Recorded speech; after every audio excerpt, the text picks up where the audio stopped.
नमस्कार साथियों, आप सभी का एक बार फिर से स्वागत है आर के स्टडी पॉइंट में। दोस्तों, आज हम फिर से आपके सामने हाजिर हुए हैं 2 अप्रैल 2022 के इम्पॉर्टेंट करंट अफेयर्स के साथ। तो आइए बिना समय को वेस्ट किए शुरू करें वीडियो की। अंतर्राष्ट्रीय ड्रग जांच दिवस 31 मार्च 2022। हर साल 25 मार्च को अंतर्राष्ट्रीय ड्रग जांच दिवस मनाया जाता है। जो इस दिवस को मनाने का मेन पर्पस है वो लोगों को नशीली दवाओं के बारे में शिक्षित करने और उनके प्रभाव के बारे में उन्हें जागरूक करना है।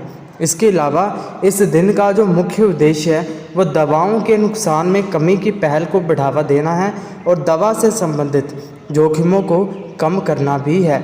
31 मार्च को उनका लक्ष्य दुनिया भर से दवा जांच सेवाओं और कंपनियों की उपलब्धता के बारे में जन जागरूकता बढ़ाना है। आगे बढ़ें दोस्तों, तो फुटबॉल खेल से संबंधित जो मिगुएल वैन डैम का हुआ निधन।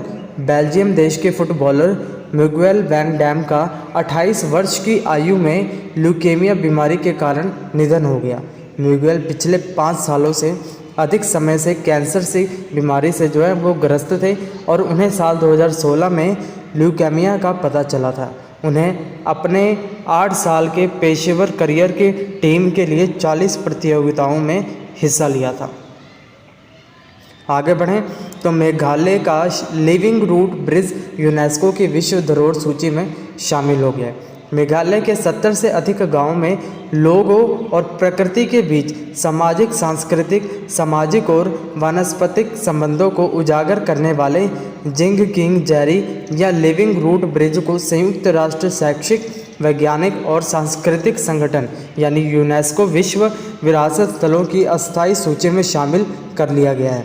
ग्रामीणों ने लगभग 10 से 15 वर्षों की अवधि में जल निकायों के दोनों किनारों पर फिक्स इलास्टिका पेड़ को प्रशिक्षित करके जीवित जो जड़ पुलों को विकसित किया जा रहा है और जड़े पुल का जो निर्माण करती आ रही है। वर्तमान में राज्य के 72 गांवों में फैले लगभग 100 ज्ञात जीवित रूट ब्रिज उपलब्ध हैं। आगे बढ़ें तो हिमाचल प्रदेश में आयोजित किया गया पहला स्नो मैराथन। आपको बता दें कि हिमाचल प्रदेश राज्य के लाहौल घाटी में सिस्सू में देश की पहली स्नो मैराथन का जो है आयोजन किया गया। इस स्नो मैराथन में काजा के तजिंग डोलामा ने महिला वर्ग में मैराथन को 5 घंटे 5 मिनट और 30 सेकंड में रेस पूरी करके विजेता जो है वो खिताब जीता है। वहीं कर्नाटक राज्य के रहने वाले शाश्वत ने 4 घंटे 40 मिनट और 7 सेकंड का समय लेकर पुरुष वर्ग की मैराथन में जो है ये शीर्ष हासिल किया है।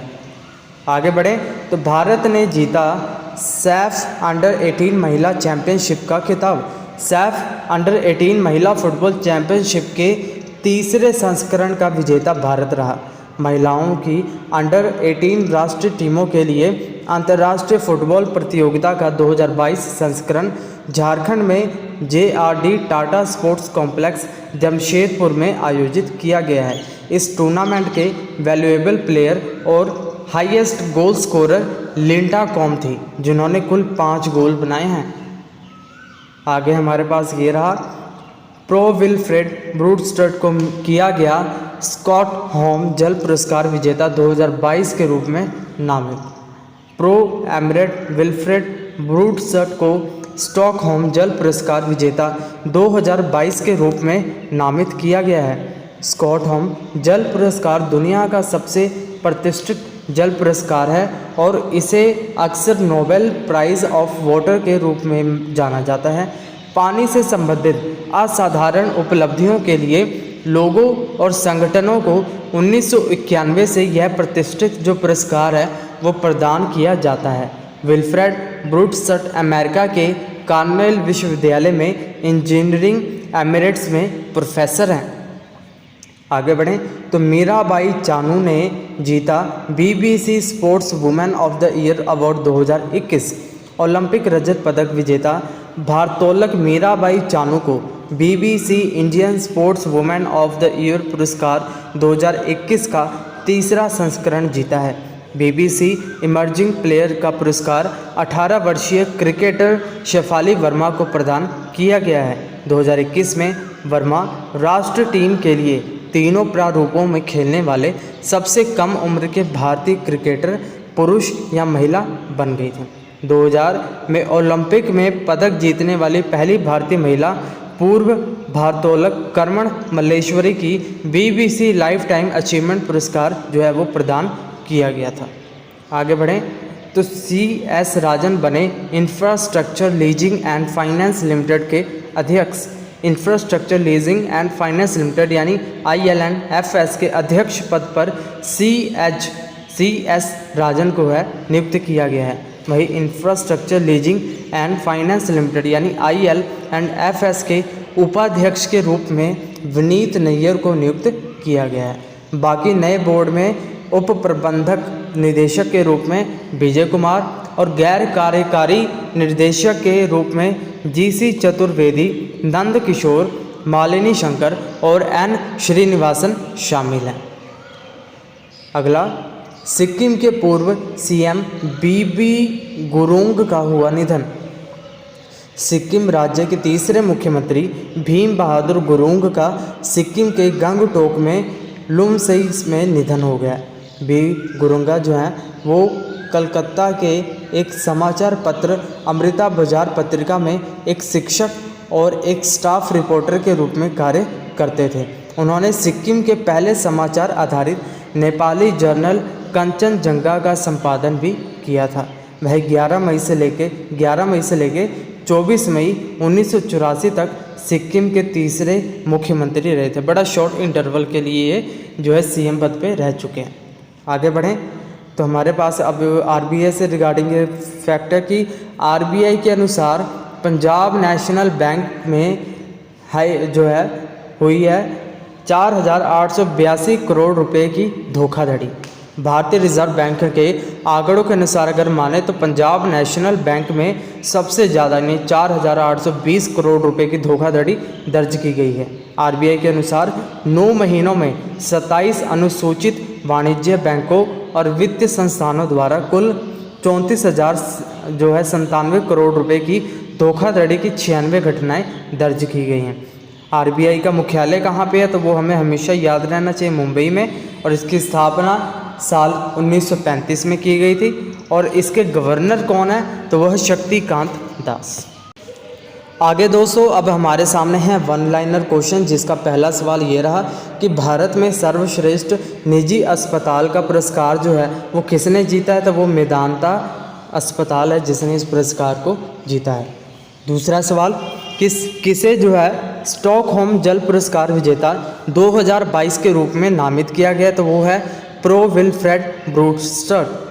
आगे बढ़े तीसरे सवाल पे तो BBC sports women of the year award 2021 ये किसने जीता है तो इस अवार्ड को जीतने वाली है मीराबाई चानू। चौथा सवाल, किसने राष्ट्रीय पैरा तैराकी चैंपियनशिप 2022 जीती है तो वो महाराष्ट्र है जिसने इस पुरस्कार को जीता है। पांचवा सवाल, किस राज्य का लिविंग रूट ब्रिज यूनेस्को की जो है विश्व धरोहर सूची में शामिल कर लिया गया है तो मेघालय का जो है लिविंग रूट ब्रिज है जो यूनेस्को में अब शामिल हो चुका है। छठे सवाल की बात करें तो किस राज्य के पूर्व CM BB गुरुंग का निधन हो गया तो ये सिक्किम के पूर्व CM गुरुंग जो है उनका निधन हो चुका है। सातवां सवाल, इंडिया रेटिंग्स ने वर्ष 2023 में देश के GDP कितने प्रतिशत रहने का अनुमान बताया तो वो होगी 7.6%। आठवें सवाल की बात करें तो किस देश ने पहली बार मानव रक्त में माइक्रोप्लास्टिक नामक जो है प्लास्टिक के छोटे कणों की खोज की है तो वो है नीदरलैंड जिसने इसकी खोज कर दिखाई है। नवे सवाल की बात करें तो infrastructure leasing and finance limited के अध्यक्ष पद पर किसे नियुक्त किया गया तो वो है CS राजन।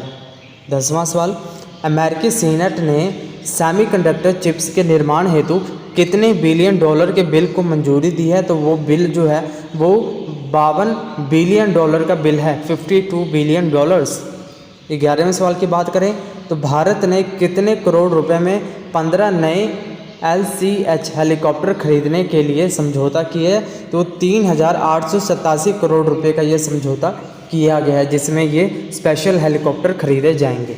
12वां सवाल, भारतीय रिजर्व बैंक के अनुसार किस बैंक में 4,820 करोड़ रुपए की धोखाधड़ी हुई है। तो ये है पंजाब नेशनल बैंक जिसमें इतनी बड़ी धोखाधड़ी हुई है। 13वें सवाल की बात करें तो केंद्रीय कैबिनेट ने MSME के प्रदर्शन में सुधार लाने हेतु कितने मिलियन के कार्यक्रम को मंजूरी दी है? तो वो है $808 मिलियन का जो है मंजूरी दी है। 14th सवाल की बात करें तो हिंद महासागर नौसेना संगोष्ठी में समुद्री अभ्यास यानी IMEX 2022 ये कब आयोजित कराया गया? तो ये 26 से लेके 30 मार्च के बीच में आयोजित कराया गया था। 15वां सवाल international transgender day of visibility 2022 कब मनाया गया है? तो ये मनाया गया है 31 मार्च को।